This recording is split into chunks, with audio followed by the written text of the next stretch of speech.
Jennifer, deputies say an immigration detainer has been filed against Lorenzo Cardenas. Now, according to officers, they say the order for that detainer says, quote, lack of immigration status. Cardenas appeared in court this afternoon, for a bond hearing with an interpreter. Deputies say he owns the 6 dogs that killed 7-year-old Shamar Sharif Jackson about 2 weeks ago on Wilbur Road in Marion County. Cardenas is charged with involuntary manslaughter and being the owner of dangerous animals that injure a human first offense. Through his interpreter, Cardenas apologized for what happened. That I'm very sorry. No, yo no pensé que fuera a pasar eso. I never thought that would happen. No, así de kids, pero miré los niños otras veces, pero I've seen the kids a lot.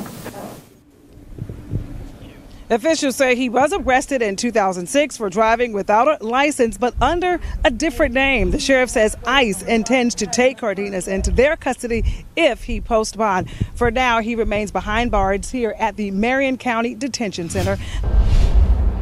Yeah, General, right now the Clementa Pinckney Hate Crimes Act sits on that Senate calendar, but you see it's been there since late spring of last year. Now, the bill would be the first time ever that South Carolina had a hate crime statute on the books, meaning if a suspect was found guilty of a violent crime and had bias towards the victim's race, color, religion, gender, nationality, if that played a part in it, then they'd face harsher penalties.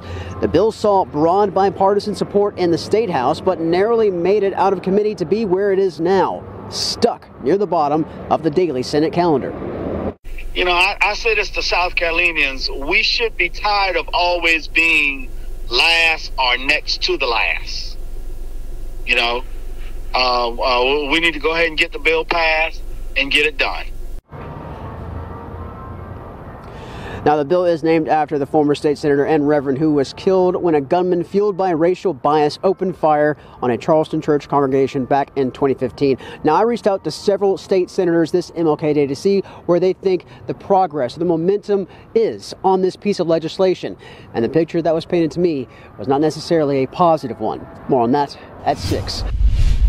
Jen, over at Dagwood Sports Bar and Grill in Surfside Beach, manager Mary Beth Lamoraglia says a handful of their employees had to call out last week because they were experiencing COVID symptoms.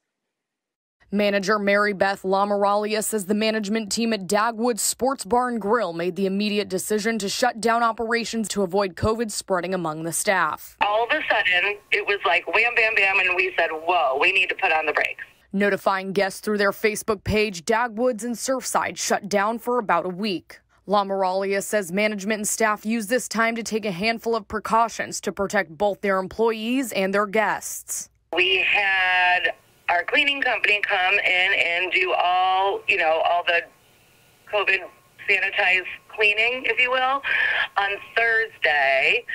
On Friday morning, I had set up a, just like a private company to come in to test all of our staff.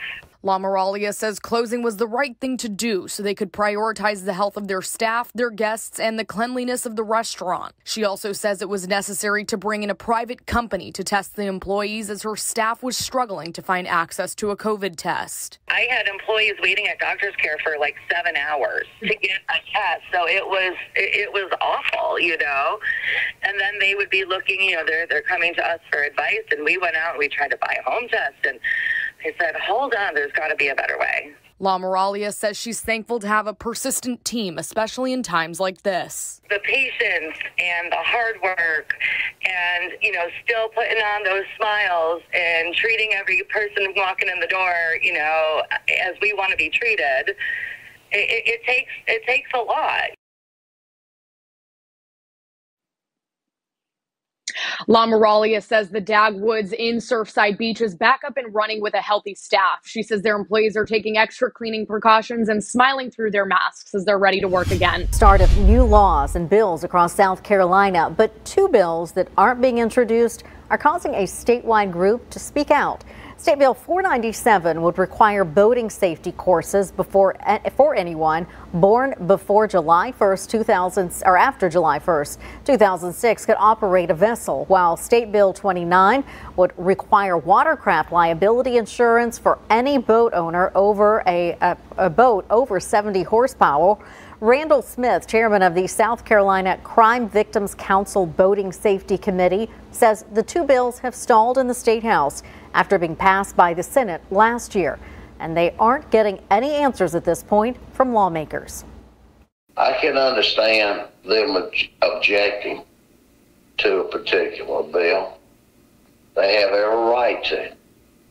But to completely cut off any type of discussion, he won't even schedule a hearing to discuss it. And you can read more about both of these bills as well as the group supporting them. Just go to WPDE.com.